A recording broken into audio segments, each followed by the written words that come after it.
आधी भोगली बायको विनोदला दारू पाजून बिंग फुटले तेव्हा टाकले त्याला मारून. ते कसंय तर चला बघूया. पण त्याआधी आपण या चॅनलला सबस्क्राईब नसेल केले तर करून घ्या आणि बेल आयकॉन प्रेस करा. सुरत शहरालगतच दिंडोली हे एक उपनगर आहे. हा भाग इंडस्ट्रियल एरियामुळे झपाट्याने विस्तारला आहे. राज्यासह परराज्यातून अनेक लोक कामासाठी या भागात आले आणि स्थिरस्थावर झाले. काही आजही येथे येतात आणि भाड्याने खोल्या घेऊन राहतात. विनोद रवींद्र बेलदार, वय वर्ष 27, हा तरुण मूळचा महाराष्ट्र राज्यातील नंदुरबारचा. तो कामासाठी दिंडोलीला आला. येथे भाड्याने खोली घेऊन राहू लागला. काम मिळाले, चांगले पैसे मिळू लागले. वयाची 25 गाठत आली होती. त्यामुळे त्याला लग्न करावे, आपली बायको असावी, संसार असावा असे वाटू लागले. याच दरम्यान त्याची ओळख पूनमशी झाली. पूनम ही दिंडोली येथीलच रहिवासी होती. थोडी अंगाने स्थूल असणारी पूनम त्याला आवडली. त्या दोघांचे प्रेम जमले आणि त्यांनी विवाह करण्याचा निर्णय घेतला. विनोदला रोखणारे विचारणारे कोणी नव्हते.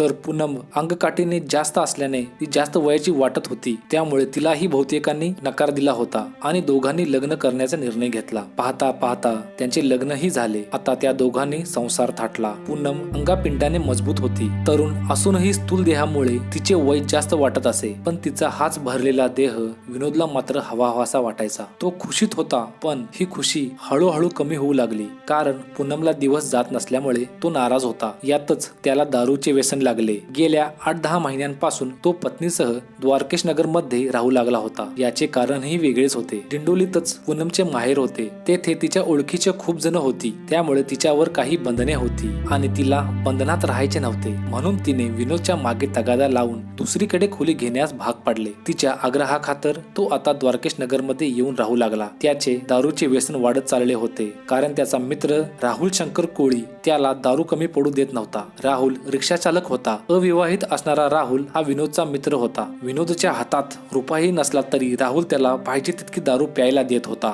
त्यामुळे विनोद त्याला जिगरी दोस्त मानू लागला होता. विनोदला दारू जास्त झाली की राहुलच रिक्षातून त्याला घरी सोडायला जात असे आणि पूनमही त्याला आनंदाने घेत असे. विनोदला जमिनीवर टाकले की राहुल पूनमला घट्ट मिठीत घेत असे. यासाठी पूनम आतुरच असे. हे आता नेहमीचेच झाले होते. राहुल आणि पूनमचे अनैतिक संबंध जुळले. पूनमला राहुलची आणि राहुलची पूनमला चटक लागली होती. दररोज पहाटेपर्यंत त्यांचा हा खेळ चालत असे आणि त्यानंतर राहुल निघून जात असे. हे प्रकरण रोजचे झाले होते. दारूच्या नशेत झिंगणाऱ्या विनोदला याचा थांग पत्ताच झाला नव्हता. वर्षभरापासून हा खेळ सुरू असला तरी त्याला काही समजले नव्हते. त्यामुळे यापुढेही त्याला काही कळणार नाही असेच राहुल आणि पूनमला वाटत होते. पण अनैतिक संबंध कधीच लपून राहत नाहीत.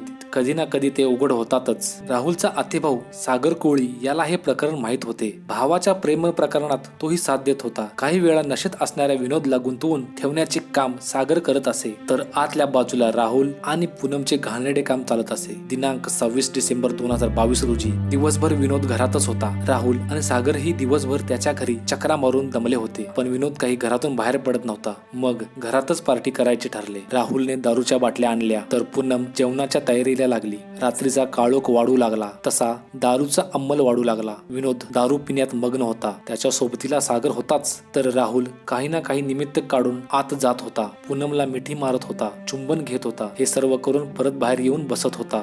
रात्र चांगलीच झाली होती. पूनमने तिघांनाही जेवायला वाढले. जेवण खाणे होईपर्यंत विनोद नशेच्या अधीन झाला होता. सगळे आटोपून विनोद झोपला. त्याला दारू जास्त झाल्याने तो नशेत झोपला असे समजून राहुलने नेहमीचा कार्यक्रम करण्याचे ठरवले. तो आतल्या खोलीत पूनम जवळ गेला तर सागर बाहेरच विनोद जवळ थांबला होता. आत पूनम आणि राहुलचा नेहमीच प्रमाणे खेळ सुरू झाला. दोघे बेभान होऊन आनंद घेत होते. त्यांना कशाचीच भीती नव्हती. त्यांचा खेळ निवांतपणे सुरू होता. रात्री दमून ते झोपी गेले. तिकडे बाहेर झोपलेल्या विनोदला जाग आली. त्याने डोळे उघडून पाहिलं तर काय, त्याच्या शेजारी सागर झोपला होता. आपण कोठे आहोत याचा त्याने क्षणभर विचार केला. आजूबाजूला पाहिले, हे त्याचेच घर होते. मग सागर गेला नाही का? राहुल कोठे आहे आणि आपली बायको पूनम कोठे गेली? या विचाराने विनोद उठला. त्याने आपल्या खोलीत डोकावून पाहिले. तसा त्याला धक्काच बसला. त्याची बायको आणि त्याचा मित्र एकत्र झोपले होते. त्याच्या डोक्यात रागाची तिडीक उडाली. त्याने पूनमला लाथ घालून शिवी दिली. त्या सरशी पूनम, राहुल आणि बाहेर झोपलेल्या सागरलाही जाग आली. विनोद पूनमला शिव्या देत होता. रात्रीच्या नीरव शांततेत विनोदचा आवाज घुमू लागला.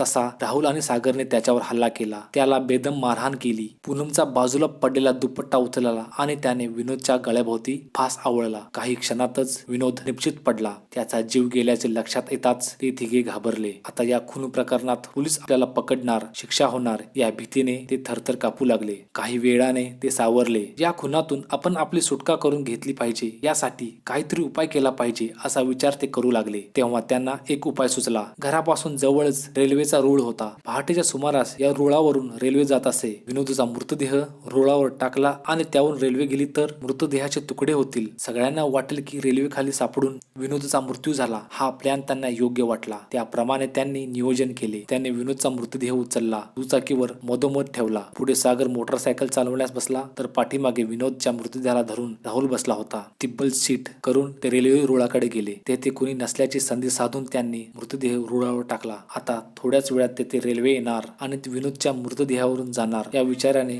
ते तेथे काही काळ थांबून तेथून पसार झाले. घरात पूनमही विनोद मेल्याने आता राहुल बरोबर संसार थाटता येईल या विचारात होती. पण रेल्वेचा वेग कमी होता आणि चालक सजग होता, त्यामुळे त्याने मृतदेह बघून रेल्वे थांबवली. त्याने याची खबर पोलिसांना दिली. पोलिसांनीही मृतदेह जवळपासचाच असावा या शंकेने त्या परिसरातच चौकशी सुरू केली. तेव्हा तो मृतदेह विनोदचा असल्याची माहिती त्यांना मिळाली. पोलिसांनी विनोदच्या घरी जाऊन त्याची पत्नी पूनमला माहिती दिली.